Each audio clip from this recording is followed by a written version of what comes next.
Hey, folks, Erick Stakelbeck here. Welcome to the Watchman Newscast live stream. Whew, a lot going on in the United States right now. My neck of the woods, needless to say, with the chaos, I would say is probably the kindest way to describe it in the political process, especially on the left wing Democrat side of the aisle right now. So we're going to break down. Okay, this channel focuses largely on Israel, the Middle East, and prophetic implications. So we want to break down the relationship of Kamala Harris to Israel. Now, we've outlined here, we've got the two candidates right now. It looks like, and look, anything can happen, folks, between now and the 3 weeks leading up to the Democrat National Convention. But it looks like all the delegates are swinging her way. And talk about violating the democratic process here in the United States. That's another story we'll dig into a bit. They've accused President Trump of destroying democracy. Well, you've just anointed Kamala Harris without any say-so from the delegates, people who voted, for better or for worse, in the Democrat primaries for Joe Biden. Now he's out, and Kamala is the anointed one, apparently, in their view off the bat. But a lot can happen in the next 3 weeks at the Democrat National Convention in late August. Who knows if she'll emerge as the candidate come November, as we head into November, I should say.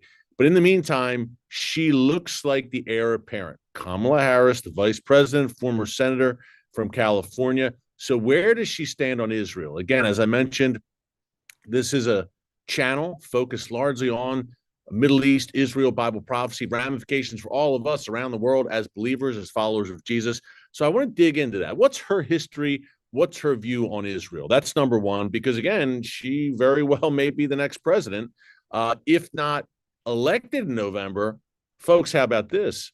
How about Joe Biden potentially, yes, resigning before his term is up in January, and certainly resigning before November? Look at it this way. And I said this right away when Biden announced on Sunday, by the way, very vaguely, a letter, no public appearance, no direct address to the American people, nothing on video, just a letter he releases to social media for honestly, one of the most consequential announcements in modern U.S. political history. The president of the United States is not running for election. That's a big deal, folks. And he chooses to announce it just via some vague letter.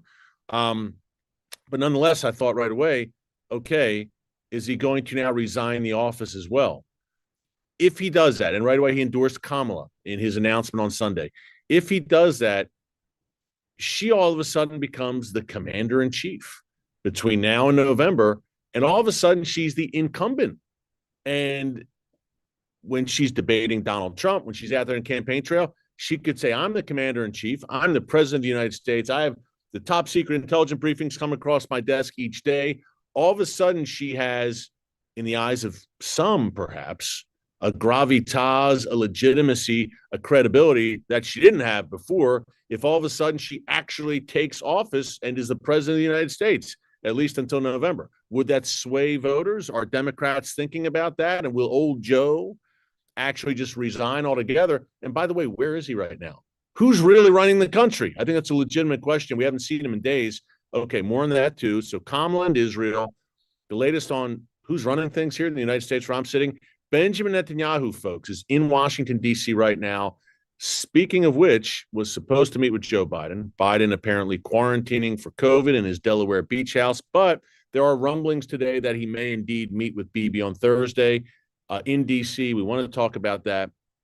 Also, how about China and this meeting yesterday, the Beijing Declaration? Folks, have you heard about this? Now, you may remember China in March of last year, was 2022, 2023, this rapprochement, fancy word for you, between Saudi Arabia and Iran that was brokered by China. Whereas the Saudis and Iran had no diplomatic relations for years, all of a sudden, China, the Chinese foreign minister, brought them together in Beijing, and they broke bread in Beijing, and they announced that they had restored diplomatic relations. So the Chinese now have brought Hamas and Fatah, the two main Palestinian factions, together, and they have signed a pledge, the Beijing Declaration, saying we're going to unite. The Palestinian people are going to unite, and we're putting aside our differences. Now, mind you, a word of caution, there's been many proclamations like this from Hamas and Fatah over the past several years. but this carries the extra added weight of the Chinese hand in it. So I think the bigger story here is China. And again, we saw this with Saudis and Iran, and now China once again. It was March 2022 or 23, I'm sorry. But now China once again is trying to play, I wouldn't say kingmaker, but trying to be a player in the world's most pivotal, chaotic, and crucial strategic region, the Middle East. You see what China is doing here.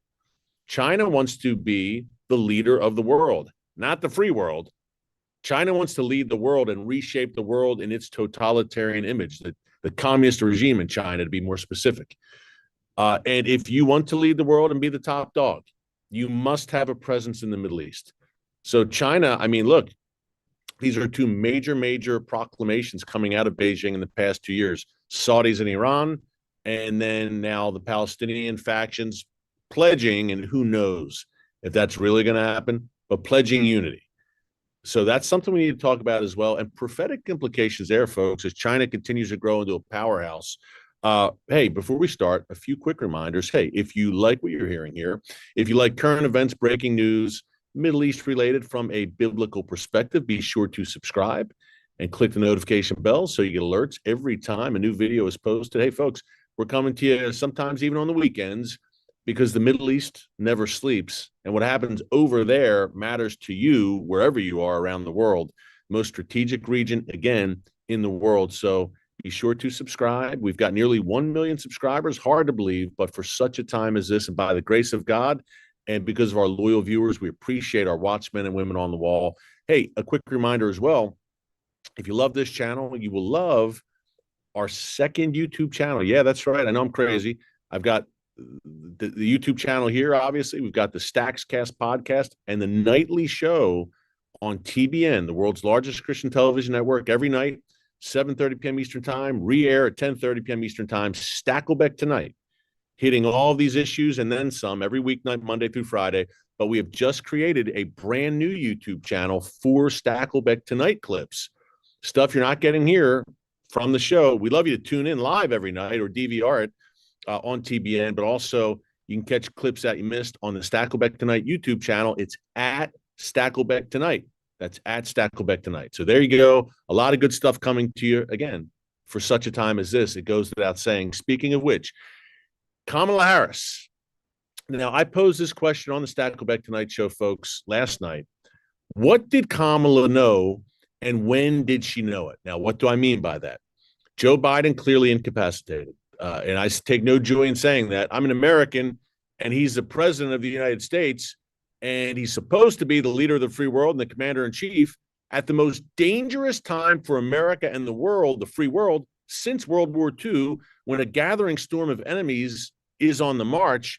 Not a good time, not great timing for the leader of the free world to be out of it, to be mentally, to be cognitively, physically incapacitated and deteriorating.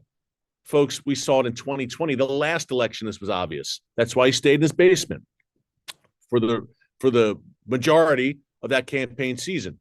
But it was exposed for all the world to see, obviously, at the debate last month between he and President Trump. The question now, what did Kamala know? And this is important, because if there was a massive cover-up by the Democrat Party, I know people are saying, don't get political. Hey, I'm not getting political, but this is serious stuff. I'm not trying. It's not political.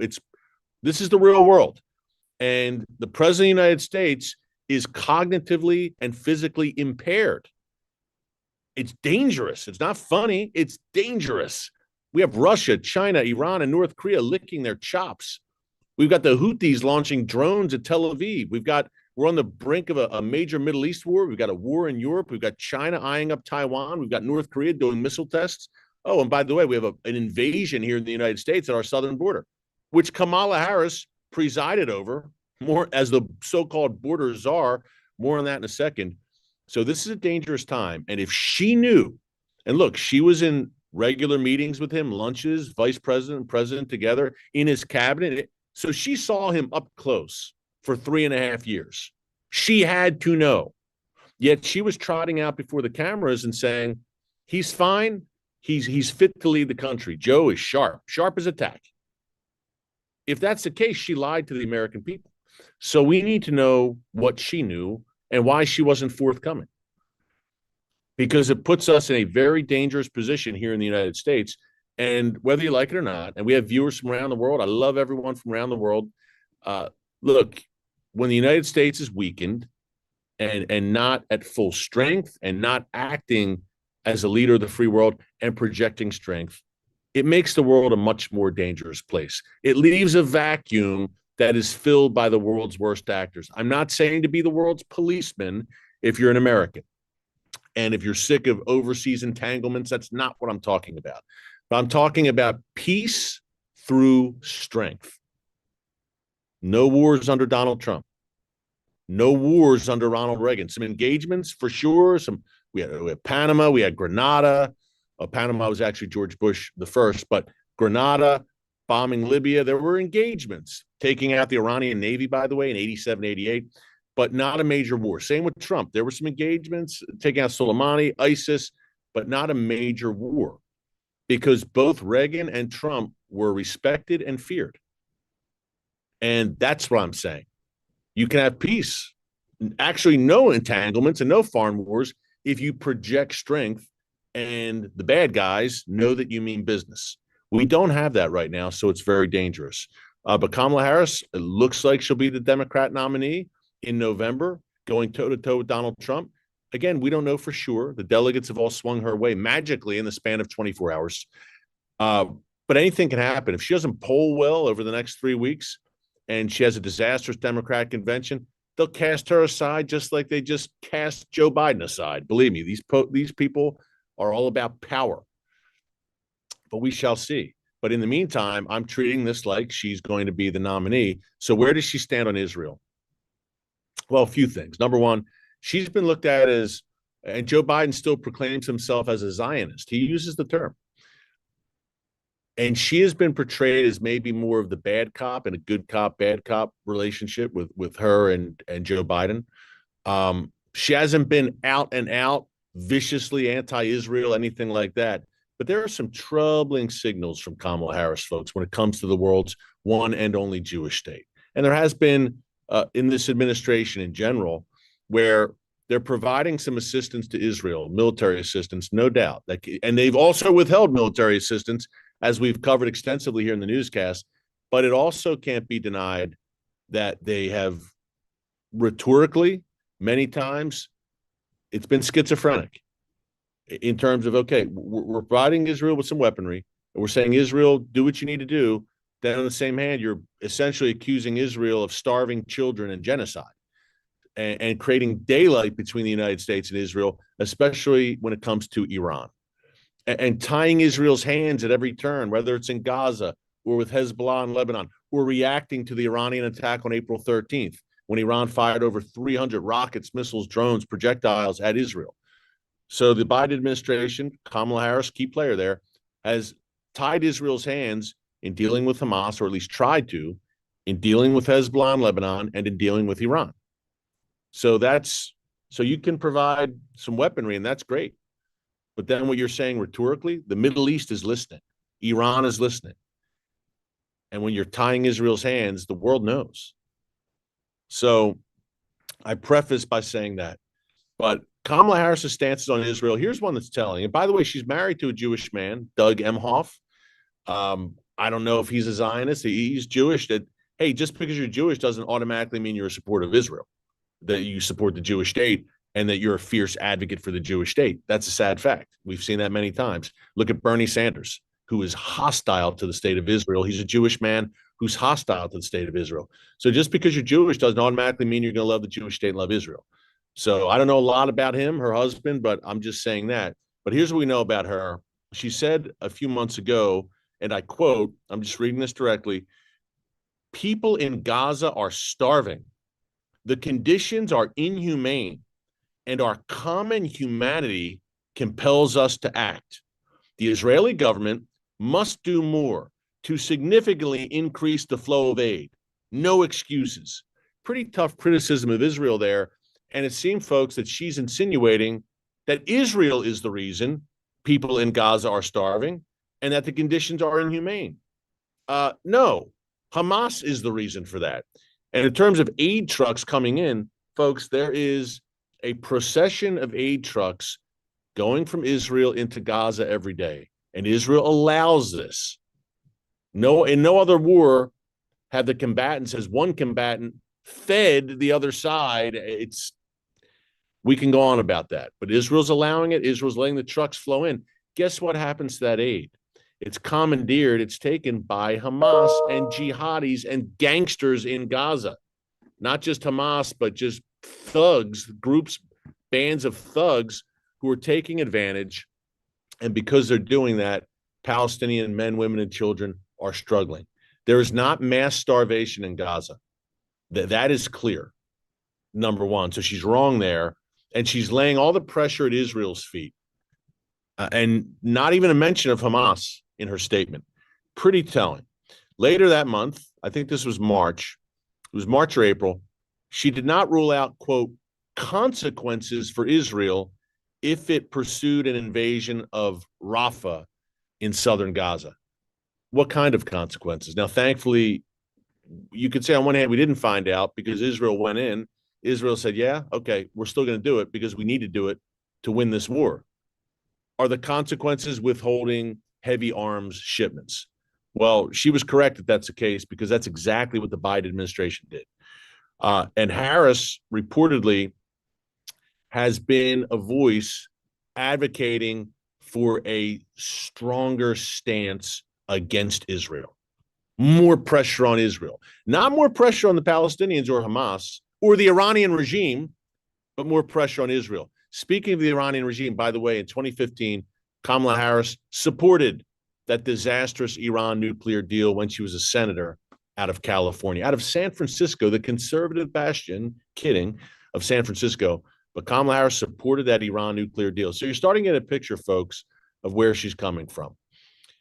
We reported this on the newscast, but I believe it was a month ago. It was either May or June. I believe it was a month ago.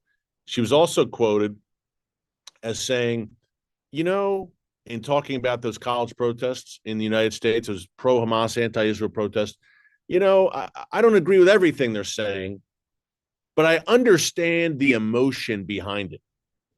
Really, to me, the emotion behind those pro-Hamas protests where, I don't know, Israeli and American flags were burned and there was calls for death to Jews and buildings were seized and occupied by these demonstrators.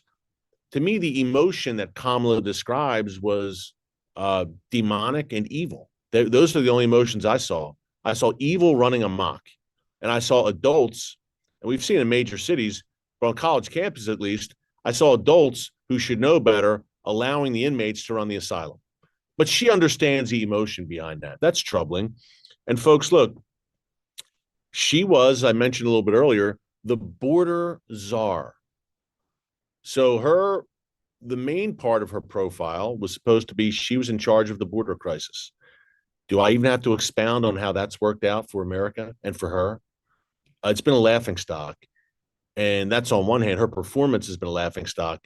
On the other hand, it's been an absolute disturbing, unmitigated disaster in that some 10 million people, 10 million, since she and Joe Biden took office 3.5 years ago, have flooded into the United States. Many, we don't know where they are or who they are. They're called gays because they got away after they crossed the border. And that was the main task for her as vice president. That was the top of her portfolio in that role. It was a miserable failure, and it jeopardized our national security. And she's the point person. How many times has she actually visited the border? I could count on one hand, I believe. That's not Israel, I know. That's not an Israel link, but it kind of is because it weakens the United States, and a weaker United States and a weaker West puts Israel in greater jeopardy. So there you have it. That's just some of what we do know. Her daughter, by the way, it may be her stepdaughter, I believe, was very much in support of these anti-Israel mobs earlier this year as well. So, and the daughter, look, her dad is a Jewish man, Doug Emhoff, but didn't stop her from being all on board with those anti-Israel protests. So you're going to hear that a lot. Well, hey, she's married to a Jewish guy, but that doesn't automatically mean he's pro-Israel. people are discussing Kamala Harris. Sadly, I mean, you would hope it would, but it just doesn't. So that's where Kamala stands on Israel in terms of what we know so far. And I think a lot of people just have a bad feeling that Joe Biden had long-standing, look, he's been in D.C. for what, 52 years, long-standing ties to various Israeli leaders, that he at least understood Israel and he would say the right things. I'm a Zionist. I support Israel's right to exist. But I think people who are watching right now are saying, Kamala Harris doesn't have that same heart attachment with Israel at all, similar to a Barack Obama, and who looked at things in the colonialist, in that colonialist worldview, and that through that perspective of colonialist, colonizer, and colonized, something basically, speaking of college campuses, that's drilled into your head on a radical campus in terms of the view of the world and the Middle East and Israel. So we shall see, folks, but fasten your seatbelt, because hopefully she's pressed on this in the months to come. And Donald Trump, like him or don't like him, his policies when it came to Israel, rock solid. Some would argue he's the most pro-Israel president in American history, and I would be among those arguing that. And we've laid this out,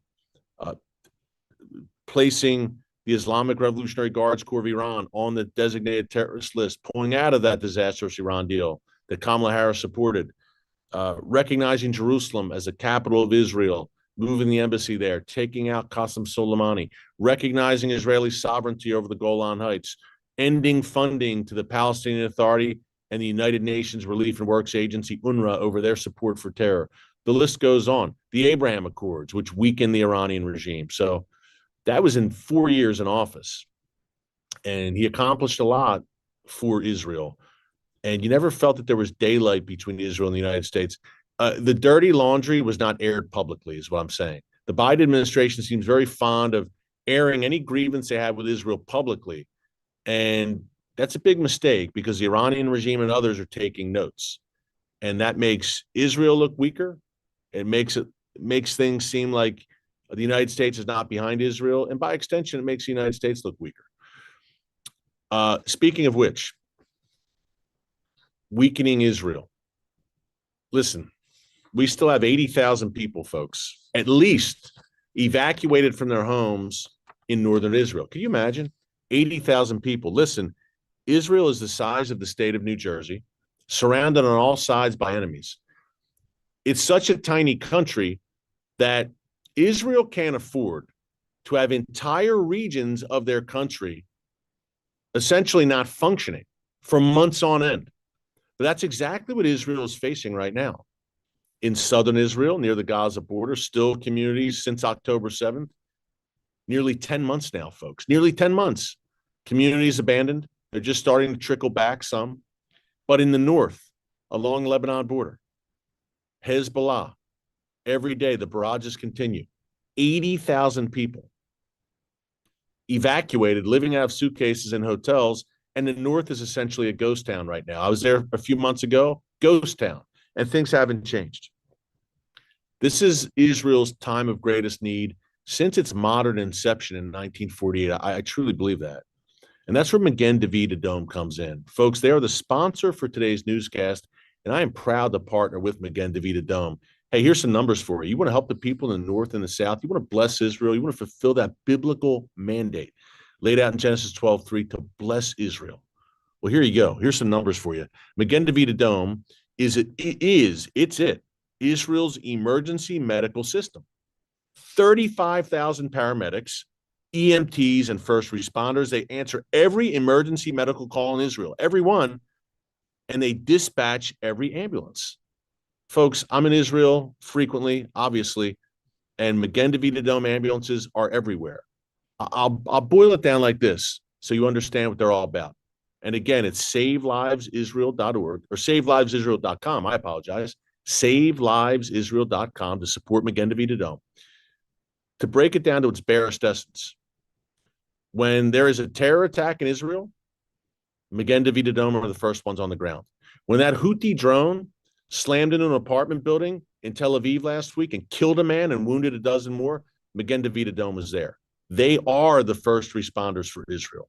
They're doing God's work quite literally, and you are quite literally they're the lifeline for us who support Israel. Magen David Adom is the hands and feet on the ground, helping people, victims, people targeted in terror. It's an amazing organization. It's a largely volunteer force. And folks, get this, since October 7th, 30 paramedics and EMTs have been killed and 17 ambulances have been destroyed. Magen David Adom needs your help. It's largely donor funded.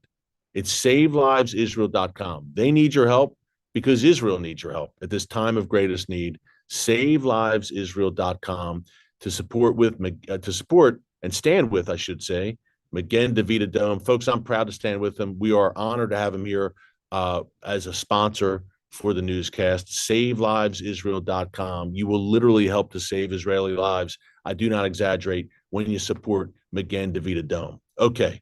Benjamin Netanyahu, speaking of saving Israeli lives, he's here in Washington, D.C. with the goal of a few goals, I think. Number one, getting the okay from the United States to finish what needs to be finished in Gaza. Back off and let us finish the job. Number two, it's almost certain that Bibi is going to I don't think Israel's saying, Mother, may I, not that kind of thing. I think what he's doing is laying the groundwork, part of it, during this meeting, and he's going to speak before Congress tomorrow. Circular calendars, folks. Wednesday, July 24th, I'd imagine Fox News, CNN, all the news outlets will cover it live. That's tomorrow, Wednesday, July 24th. I'd imagine that Bibi is going to kind of lay the groundwork for that offensive in the north. And I've said, in talking about that coming great northern war, a question not of if, but when Israel is forced to take on Hezbollah in the north, I've said, look, July 24th, what happens after that? What happens after July 24th? Bibi is going to come here, lay the groundwork, and say, look, it's unsustainable. It's intolerable. We have 80,000 people evacuated. Hezbollah is raining down rockets. They're killing people. We got to do something. I don't think he's going to say, can we do it? I think he's going to lay it out and say, this is the situation, and if it continues, we're going to act. That's what I think his message is going to be. So Gaza on one hand, and the pressure for a ceasefire continues. Still dozens, obviously, of Israeli hostages, including 5 U.S. citizens still held hostage. But the Biden administration and Kamala Harris, they don't seem too eager to confront that fact that 5 Americans are still held in Hamas's clutches. They'll discuss the potential ceasefire, the hostage situation. They'll discuss, and the pressure. And by the way, Kamala Harris, earlier we talked about her views on Israel. In March, she called for an immediate ceasefire in Gaza. Talk about short-sighted and dangerous. Basically, folks, she was calling for Israel to agree to a ceasefire and to pull out of Gaza before the job was done. If Israel would have done what she wanted them to do, Hamas would have lived to fight another day and to potentially, in the long run, reconstitute itself and carry out more October 7th style attacks, because she wanted an immediate ceasefire months ago. Thankfully, Israel didn't do that. They didn't heed her warnings about Rafah, and now Israel has eliminated some 60% of Hamas terrorists and pacified most of the Gaza Strip. They're doing mop-up operations over the past 2-3 weeks in Gaza City and Khan Yunis, in Rafah as well. So I think we're getting to the point soon where Israel could say, okay, maybe a ceasefire is in the cards. We've sufficiently crushed Hamas so that they can never threaten us in any significant way ever again. And when Israel gets that point, and again, it may be soon, and this visit to D.C. is big for Netanyahu and his thinking on that, I'm sure. But then the sights turn to the north and Hezbollah. Because, folks, I don't see the Hezbollah agreeing to withdraw some 18 miles from the Israel-Lebanon border beyond the Litani River. I just don't see it. That's what everyone wants. I don't see Hezbollah heeding any UN warnings, and their resolutions clearly aren't worth the paper they're written on, because Hezbollah has completely ignored the UN's calls and resolutions since 2006, 18 years ago, the last time Israel and Hezbollah fought a war, the Second Lebanon War. I say all that to say this. This looks like a collision course between Israel and Hezbollah to the north. And again, Bibi's going to lay that out tomorrow, no doubt. Also, this is interesting. I'm going to quote just directly for you here on this. And by the way, he's supposed to meet Kamala Harris. He will visit the White House reportedly, because there are rumblings he might not. Joe Biden still in, I don't know where he is. He's supposedly in Delaware, still recovering from COVID, apparently. Who knows? And I mentioned earlier, who's exactly running the country right now? The man hasn't been seen from in a few days. Now, last night he phoned in literally a phone interview or statement supporting Kamala Harris once again. And as I said, he released a letter on Sunday saying, "Hey, I'm not running again. Kamala is my choice." Other than that, he's MIA, and that's scary. This man has not shown his face. Now, tomorrow, Thursday, he apparently will. He's going to give a statement tomorrow night, I guess, in the Oval Office. He's going to address the American people tomorrow night, apparently. We shall see. And now apparently meet with Bibi on Thursday. We shall see. But quick point here, folks, about another key point that Bibi is going to discuss here. He is going to, I'm reading from the Jerusalem Post here, during his congressional speech tomorrow, and I believe this is the fourth time in the past 28 years that Bibi has addressed the U.S. Congress. Remember, his first go-around as prime minister was 1996 to 1999. Then 2009 to 2022, he was out of office for a year and then reelected once again, and now still prime minister. He's been prime minister now for a year and a half, a third term as prime minister. So I think it's around 16 years in total that Bibi's been prime minister. So he's done this a few times. I was at one of them, I believe it was 2011 or 2012, one of his speeches to Congress in D.C. At any rate, Netanyahu tomorrow will present a new strategy against Iran and Hamas amid ongoing Israeli-Palestinian conflict and criticism, okay? His plan will be, as Israel is fighting Hamas, Hezbollah, and the Houthis, his plan will be a regional alliance against the Iranian axis. It's great. It's really kind of nothing new. Look, I mean, Israel with the United States, with the free world, with the Sunni Arab nations, the Abraham Accord nations, coming together in an alliance against the Iranian axis. It reminds you of the Cold War, right? Where you had the Western world, then you had the Soviet bloc nations. But that's where we're at right now. And now Israel rightly is asking, trying to galvanize the West and the free world and the Sunni Arab nations, which aren't the free world, but which are threatened by Iran. And I don't know how many takers Israel is going to have when it comes to the West. The West is so weak right now. Weak men create hard times, as do weak women, as we might be about to see. But the U.S., France, Britain, left-wing governments right now, which are ineffectual. And Israel's calling to galvanize the world, and the free world, and the free world doesn't seem too eager to take up that charge. Nonetheless, Bibi's going to talk about this tomorrow. So we're going to watch that closely and give you some updates. I want to answer two questions before we go. Let's see. Let's see if we can fit some in. Let's see what we got, guys.